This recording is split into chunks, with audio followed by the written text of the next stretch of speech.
Boa noite. Estamos aqui pontualmente para mais uma live, Warm-up Esquenta, do nosso Congresso Paulista de Medicina do Sono. Então vamos esperar alguns minutinhos enquanto entram os nossos participantes e eu vou tentar fixar aqui um código. Olá. Vamos lá, eu escrevo um comentário que será live 170425 e aí eu vou publicar, vou clicar nela e vou fixar. Ai, que linda, consegui! Vamos lá, vamos colocar a APM. Laura Castro.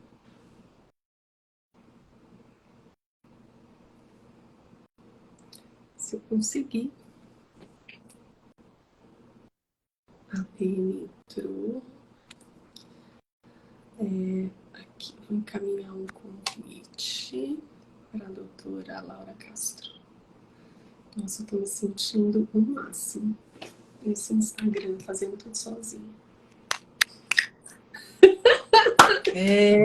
Tudo bom, Laura? Tudo Que prazer. bem, Andréia. Prazer é todo meu.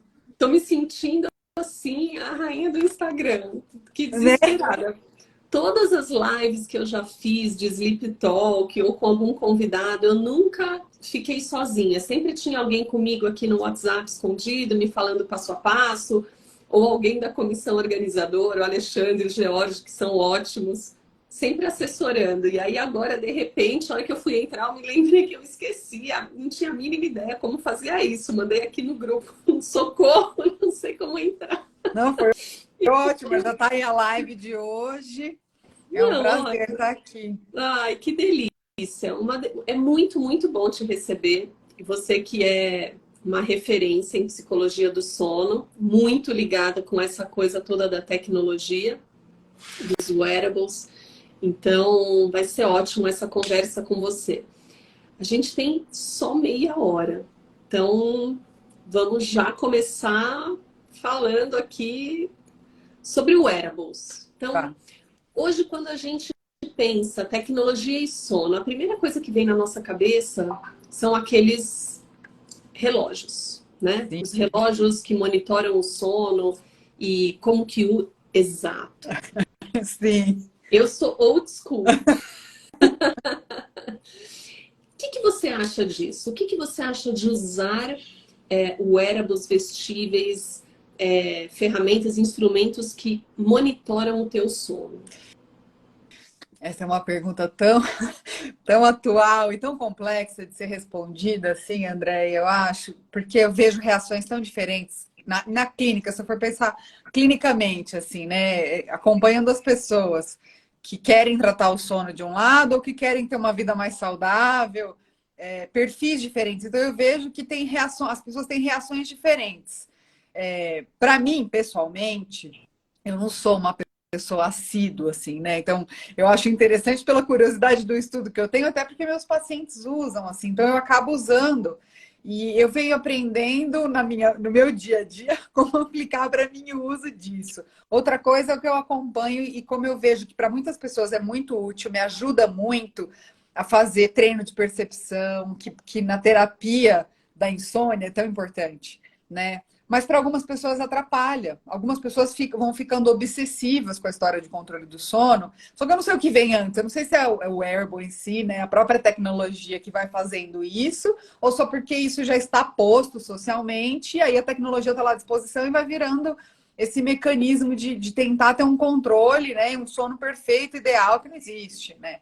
Então, Ou a própria personalidade, que já é um sim, pouco mais obsessiva, e aí quando você tem aquele gatilho que é a possibilidade de monitorar e controlar, você se encontra e aí deslancha nessa busca do sono ideal que, como você disse, não existe, né? Exato. E tem até uma questão que eu acho que é importante, porque se a gente for pensar cientificamente, a gente não tem estudos que demonstram que o relógio está mostrando é real, assim, né? Real em termos se a gente for fazer um exame de polissonografia e tudo. E aí a sua área, eu acho que é bastante importante também. Quero ouvir a sua opinião, porque é isso. Eu vejo efeitos diferentes em pessoas diferentes, a personalidade modula isso, sim. E o momento da vida também modula. Então pode ser útil, pode ser bacana. Né, para você ter uma evolução, um acompanhamento da evolução, mas também pode virar um transtorno, né? Eu acho. Eu acho que o mais importante é a gente entender os limites de cada ferramenta. A gente não querer usar um resultado que aquela tecnologia, que aquela ferramenta não tem condição de me dar. Por exemplo, uma coisa que eu sempre falo é o tal do sono REM, né? Então, tem alguns vestíveis e até alguns aplicativos que falam muito do sono REM, né? Do sono superficial, do sono profundo. Virtualmente, é impossível a gente saber de fato o estágio de sono se eu não estou usando o eletrodo, né? Porque tem vários, né? Não é só o padrão de atividade que define.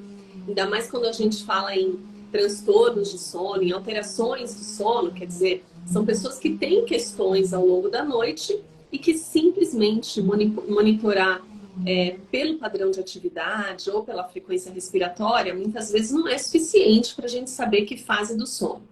Então, assim, agora, por outro lado, ronco, né, é legal, né, porque às vezes eles gravam o ronco e aí a gente ouve o ronco. Então, quando é o ronco do próprio paciente ou do companheiro, ou a gente saber tempo total de sono, muitas vezes a gente consegue inferir.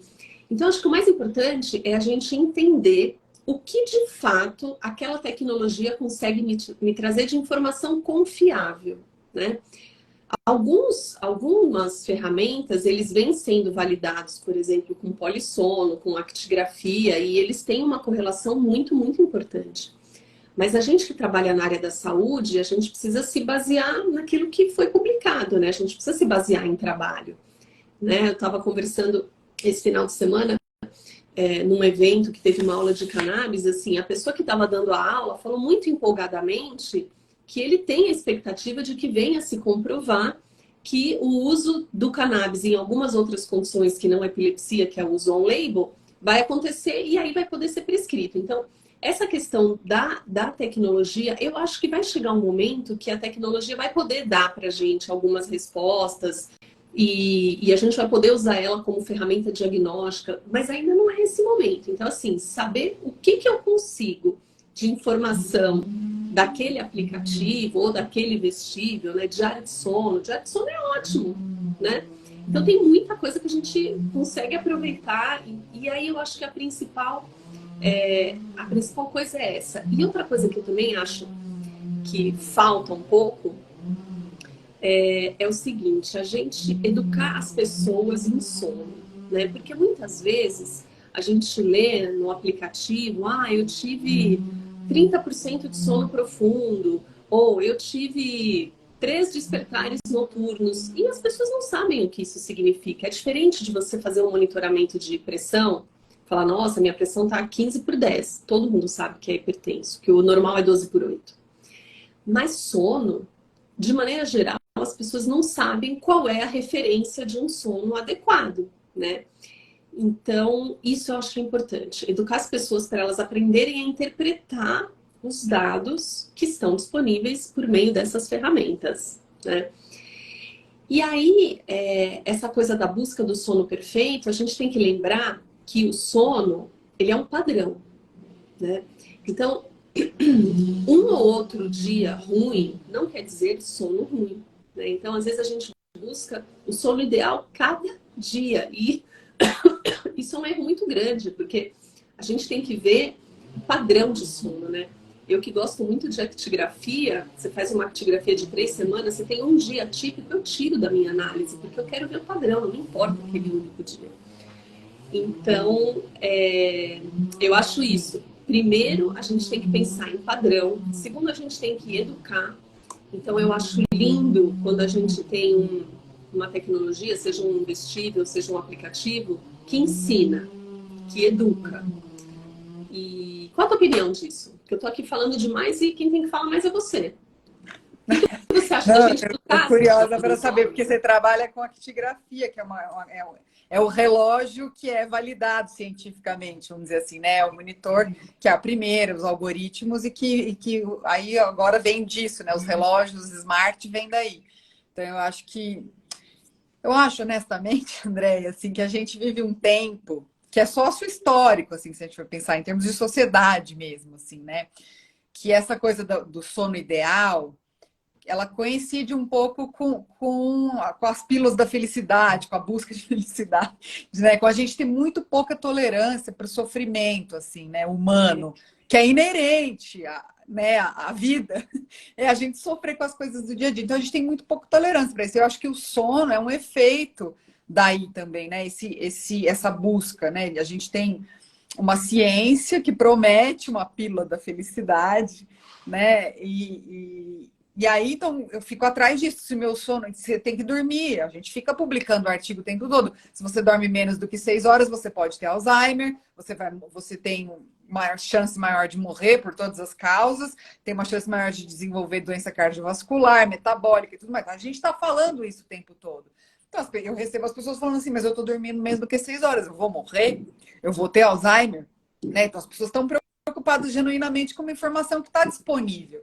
Mas é uma Uhum. informação, né, difícil de ser veiculada para o público geral, assim, né? E tem um sensacionalismo também midiático, assim, né? Do tipo, quem tem a informação mais nova do pedaço, aí você tem que sair divulgando para as pessoas quererem comprar o serviço. Então, a gente vive um tempo complexo, assim, né? De analisar, sem fazer juízo de valor e sem uma crítica, assim, porque eu também estou dentro desse cenário, desse mundo. Nós estamos todos nesse mundo, né? Então, quando que a gente vai achar um equilíbrio disso? Eu acho que tem um pouco disso, uma discussão mais filosófica, até maior, assim, da gente pensar as tecnologias, né?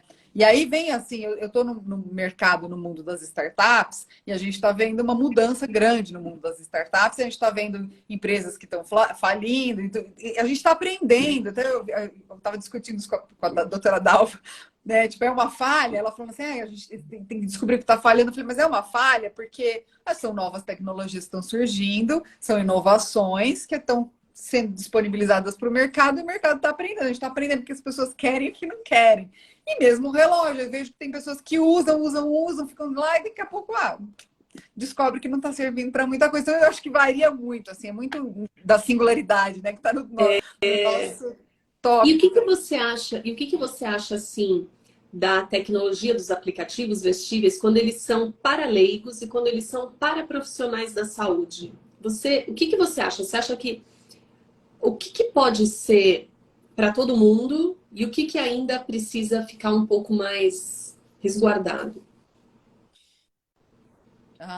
Essa é uma linha tênue. Assim, eu acho que mesmo a informação dos wearables, mesmo do smartwatch, usar essa informação é difícil para um leigo, assim, né? Para uma pessoa que não é ligada. Tem gente que é mais ligada na saúde, que lê muito a respeito e usa. Mas eu vou te dar um exemplo do meu wearable, assim, né? Já aconteceu do meu relógio falar assim: você está com taquicardia. Aí eu não estava preocupada que eu estava com taquicardia. Daí eu comecei a ficar preocupada. Eu tô com taquicardia. O que você faz com essa informação? Eu acho que sempre o acompanhamento, na minha experiência, faz toda a diferença quando eu entro ou quando sou eu que sugiro o uso da ferramenta, ou quando eu recebo alguém que já está usando a ferramenta, eu acho que o manejo é o mesmo, assim, né? Tipo, eu tenho que educar de novo a pessoa. Mesmo a pessoa que já está em uso. Então, eu acho que a maioria das tecnologias para serem usadas para a área da saúde, com um efeito de tratamento, precisa do profissional de saúde. Essa é a minha opinião, assim, né? Não dá para você usar isso como uma auto-intervenção, né? Para você se tratar do sono, se você tem um problema de sono, sem ter um acompanhamento. Então, eu acho que isso é fundamental da gente pensar. Uma coisa é você monitorar seu sono e usar isso, né, para você ter qualidade de vida e pensar como um estímulo para você cuidar da sua qualidade de vida, do seu estilo de vida, né? Mas se você está com um problema de saúde já, tá sentindo, aí eu acho que é outra questão, né? Então, que é importante. Aí eu acho que sempre o profissional usar a informação faz toda a diferença, assim, na minha experiência, faz toda a diferença. E você acha assim que, por exemplo, a gente sabe que muitos, né, desses aplicativos, dessas tecnologias, elas estão disponíveis para todos, né? E muitas vezes nem todos conhecem. Então, se a gente fosse pensar assim, no mundo ideal, em primeiro lugar, a gente teria, não sei, uma psicoeducação, uma educação global. Às vezes a gente vê também profissionais da saúde que não especificamente acostumados a trabalhar com sono, né? Eu, semana passada, por exemplo, recebi um paciente que o médico me encaminhou porque ele ficou muito assustado na polissonografia, que estava com uma latência de 90 minutos para início do REM, né? Então, que isso... E, na verdade, é natural, é esperado. Então, como que a gente poderia fazer, se a gente pudesse, né? Faz, passar esse tipo de informação. Será que talvez se essa própria tecnologia não viesse com um pouco mais de informação? Porque, por exemplo, esse outro lado, né, de taquicardia, como você disse, você já tem no teu inconsciente coletivo uma informação sobre essa questão cardiovascular. Como que a gente faria para assentar um pouquinho mais de conhecimento nessa coisa que pra gente é natural de sono, mas que pro leigo muitas vezes não é, e existe pro profissional da saúde também, não é? Eu acho que é um caminho, a gente está aprendendo, assim, né? Eu acho que as novas tecnologias estão vindo e a gente está aprendendo a lidar com elas, né? Então, eu sou suspeita, porque eu trabalho com uma tecnologia e eu acredito que a gente possa usar a tecnologia a nosso favor. Tudo a gente pode usar a nosso favor ou não, né? Até o café, que pode atrapalhar, dar insônia, a gente também pode usar ele a nosso favor se a gente está Sim. um pouco sonolento, teve um dia... Então, tudo a gente pode usar positivamente ou, né, inadequadamente, aí, de um jeito maléfico para a saúde. Então, eu acho que a gente está no caminho de aprender a também trabalhar as tecnologias para que elas sejam informativas de um jeito adequado e não tão sensacionalista, né? Mas eu enxergo dentro de um cenário maior, assim, de uma mudança estrutural na ciência, na saúde como um todo, né? De como que a gente lida com isso, assim. Então, Eu acho que é um caminho sem volta. Não tem como a gente evitar uma coisa que tá. E assim, eu acho que a nossa geração é uma geração intermediária, onde a gente está tentando se encontrar dentro de tudo isso. Mas eu vejo as gerações que estão vindo, né? Então, assim, 10 anos mais novos, 20 anos mais novos, é uma coisa extremamente natural para eles. Então, é um caminho sem volta. Então, é exatamente isso que você falou. A gente tem que procurar usar em nosso favor. E entender, que é um ponto até que eu tinha anotado aqui, que uma coisa não substitui a outra, né? Então, assim,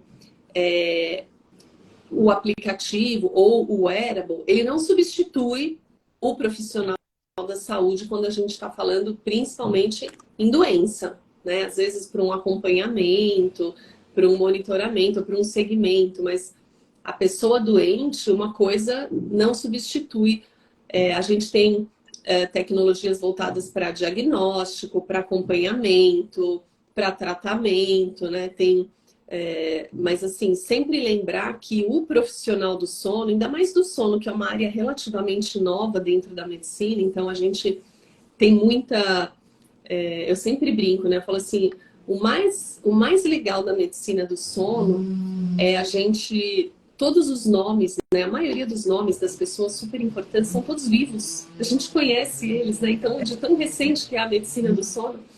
Então, a gente tem a oportunidade de conhecer todas essas pessoas. Então, assim, é uma medicina nova. Então, para quem está no dia a dia do sono, já é muita coisa o tempo todo, todo dia. Para quem não é da medicina do sono, mais difícil ainda, né? Então, impossível a gente pensar em substituir o profissional. No seu caso, por exemplo, o que você acha que o, um aplicativo substitui e o que você acha que um aplicativo não substitui, por exemplo, o psicólogo do sono? Olha que pergunta capciosa. super. Não, é uma pergunta ótima, porque eu sou, de novo, suspeita para falar, porque eu trabalho, eu tenho um aplicativo, que é uma ferramenta de trabalho para mim. E que também tem pessoas que podem usar sozinhas, vamos dizer assim, né? Como um autocuidado, como uma linha de autocuidado. Então, Eu acho que a pessoa que consegue usar sozinha, como uma linha de autocuidado, o aplicativo, eu acho que a gente desenhou para isso, não são, em geral, as pessoas que batem na porta do consultório, em geral. É outro perfil de pessoas, eu acho, né? Na minha experiência, eu tenho visto isso. E as pessoas que efetivamente procuram ajuda, quando a gente tem o acompanhamento profissional, e aí isso é dado do aplicativo que eu tenho, quando tem um profissional de saúde acompanhando, a gente aumenta em 4 vezes o engajamento e aí a resposta terapêutica. Então, funciona muito mais. Porque a pessoa que vai procurar ajuda, eu gosto muito de acolher uma pessoa quando ela procura um psicólogo, porque eu sei como é difícil quando você chega no passo de procurar o psicólogo, né? Não dá para recuar. E aí, quando a pessoa chega para procurar um psicólogo, assim, é difícil identificar o perfil, mas eu sempre acabo, hoje em dia, quando é para tratar insônia, eu sempre ofereço o aplicativo como uma ferramenta de trabalho, porque me dá mais tempo, eu otimizo o atendimento. É o que eu sinto, mas não é para todo caso. Tem gente que não gosta, que não quer mexer no celular, não quer conversar com uma robô, sabe? Então, cada pessoa é uma pessoa, então acho que é isso. As individualidades são muito importantes, assim. Mas na minha prática clínica, funciona como uma ferramenta, é útil e me ajuda muito, assim, no sentido de identificar, porque eu acho que isso estou falando especificamente para tratar insônia, e aí sobra mais tempo para eu falar de outras coisas. E tem uma realidade do mundo do sono, você falou da especialidade sono, né? Da medicina do sono, é verdade isso. Você falou, até comecei a pensar, nossa, eu conheço pessoas dinossáuricas mesmo, do mundo do sono, de que, né, fundaram a medicina do sono. Que é uma coisa nova, assim. Mas eu sinto, cada vez mais eu atendo pessoas que já fazem terapia. E elas vêm procurar, então elas já têm um acompanhamento com um psicólogo, e elas vêm procurar um psicólogo para tratar uma coisa específica que é o sono. E é muito diferente. Tem pessoas que acabam ficando comigo, às vezes, e tem pessoas que não. Que eu ligo, eu entro em contato com o psicólogo que está acompanhando para me posicionar, para dizer o que é que está acontecendo. Então, tem vários cenários, assim, diferentes. Isso para contar um pouco do que é a minha prática, que eu só posso falar desde esse ponto de referência, né? Da minha prática, do que eu faço. Eu acho que a gente está aprendendo, a gente está num caminho sem volta. Eu acho que não substitui, eu acho que são coisas diferentes, né? Muito diferentes, assim, o que é uma linha de autocuidado. Eu penso, eu por mim, assim, eu faço uma analogia com dieta e atividade física, que é muito próximo. Faz toda a diferença quando eu tenho um personal, né, me acompanhando. Muita diferença. Não só em termos motivacionais, mas no bem-estar que eu sinto. A pessoa corrigindo minha posição o tempo todo, se eu estou fazendo o movimento correto ou não. Faz muita diferença. Otimiza muito a prática. Então, eu acho que é meio por aí. Isso pensando em sintomas. Quando a gente tem um problema clínico com comorbidades, ainda mais, né? Se a gente está pensando em outras condições envolvidas, né? Outras doenças combinadas com questões do sono, que é tão comum, assim, né? Que é o mais comum, na verdade. Então, mais ainda, porque daí você tem uma série de cuidados envolvidos. O que você acha? Não, eu concordo. Eu acho que existem públicos diferentes. Eu tenho, assim, uma utopia de educação em sono, sabe? De psicoeducar todo mundo, de mostrar o que é normal, né? É normal a gente acordar 2 vezes à noite, é normal a gente acordar e ir no banheiro, voltar e dormir, é normal um dia a gente não conseguir dormir, é normal um dia a gente roncar, um dia a gente não roncar. Então, muitas coisas que assustam as pessoas, né? Essa coisa do 8 horas de sono, né? Então, o cronotipo. Então, eu acho que eu tenho essa coisa de querer, né, que tenha uma educação maior. Mas acho que é um processo, né? Isso que você falou, é uma transição. Eu vejo, por exemplo, que é muito mais fácil para as novas gerações, até ia te perguntar isso, se você percebe uma adesão maior ou menor à tecnologia nesse pessoal mais jovem. Você falou de insônia, eu achei tão interessante porque a gente estava fazendo um projeto de insônia que na pandemia a gente estava no meio do projeto e a gente teve que mudar para online. E aí quando a gente mudou para online, a gente ficou na dúvida se foi pela pandemia ou se foi por ser online que mudou um pouco o perfil dos voluntários, dos pacientes, né? A gente começou a ter muito paciente jovem. Então, assim, uma faixa etária de 20 a 25 anos aumentou muito coisa que a gente não via quando era presencial. Então, pode ser que tenha uma conexão maior e que se a gente não for via tecnologia, a gente não acessa esse paciente, né? Então, eu acho que é um caminho mesmo sem volta, porque quem está vindo está muito conectado com todo esse tipo de acesso, né? Então, é muito difícil eles abrirem um livro ou eles ligarem no consultório, né? Eles marcam por WhatsApp, eles se informam no próprio celular, né? Eu recebi uma paciente que ela falou assim, nossa, o seu telefone do Instagram está desatualizado, o seu perfil não sei o quê. Então, é uma coisa que eu não penso muito, sabe? Em atualizar, em estar ativa em rede social. E é uma coisa que, daqui para frente, vai ser a maneira de você ser encontrada, a maneira de você ser acessada, né? Então, eu acho que realmente não tem volta mesmo e a gente vai ter que aprender a conviver da melhor maneira possível, abstrair o que a gente conseguir, o que a gente precisar, extrair, na verdade, o que tem de melhor que ela pode oferecer. E eu acho que tudo isso vai ser muito aprimorado, né? Agora a gente está engatinhando, mas a tendência é que sim, de fato, a gente consiga ter uma confiabilidade cada vez maior em todas as informações que a gente vai tendo com a otimização dessas tecnologias, porque é o que a gente vê, né? E é muito rápido, né, Laura? Porque há um ano atrás e hoje já a gente consegue ver que evoluiu muito. Eu queria aproveitar que você falou de insônia, falar um pouquinho do congresso. A gente bate muito na tecla do tratamento padrão ouro para insônia, que é o tratamento não farmacológico, a TCC. E também mostrar que existem algumas outras terapias também para insônia, como, por exemplo, a ACT ou a terapia breve, que a gente tem feito agora bastante no ambulatório de sono e tem resultado para um perfil específico de paciente. E falar então que a gente vai ter uma mesa só de insônia no Congresso Paulista. Alguns pacientes, sim, precisam tratamento farmacológico, principalmente aqueles que têm aquela insônia de curta duração, né? Eles não conseguem dormir, não têm sonolência, dormem um pouco, e aí o prejuízo é muito grande por todas essas questões que você comentou. Então, o Congresso Paulista, 5, 6 de maio, aqui embaixo está fixado, para quem entrou na live, tem um cupom para poder usar no final de todo o cadastro, coloca o cupom e aí vem um desconto.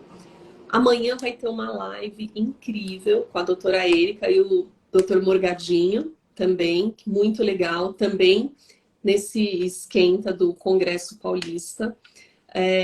Também temas que vão ser abordados no Congresso, falar sobre sonolência. Então, convido todos a participarem amanhã da live. É uma live curta, de meia horinha, que dá vontade da gente falar muito mais.